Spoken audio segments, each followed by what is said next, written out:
আপনি যত দোয়া করছেন সব কবুল, কারণ আল্লাহর কাছে কিছু চাইলে আল্লাহ ফিরায় দিতে জানে না। আল্লাহ জানেই না কেমনে ফিরায় দিতে হয়। সুবহানাল্লাহ কোন চাওয়া মাত্রই আল্লাহ বলে অ্যাকসেপ্টেড, যা কবুল, দিব দিব না এটা বলতে জানে না, চাওয়া মাত্রই বলে দিব। তিন সিস্টেম। নাম্বার ওয়ান, আপনি আল্লাহর কাছে দোয়া করলেন, চাইলেন, আল্লাহ বলে দিব, বলেই তিনি দিয়ে দেন আর আপনি খুশি হয়ে যান, পেয়ে গেলেন।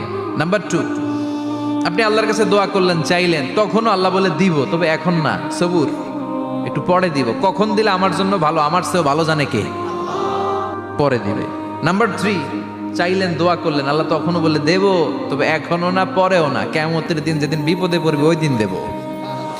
যেদিন তোর বাবা তোরে চিনবে না, তোর মা তোরে চিনবে না, বন্ধু বন্ধুরে চিনবে না, পীর সাহেব মুরিদরে চিনবে না, মুরিদ পীর সাহেবরে চিনবে না, ইমাম সাহেব মুসল্লিরে চিনবে না, মুসল্লি ইমাম সাহেবরে চিনবে।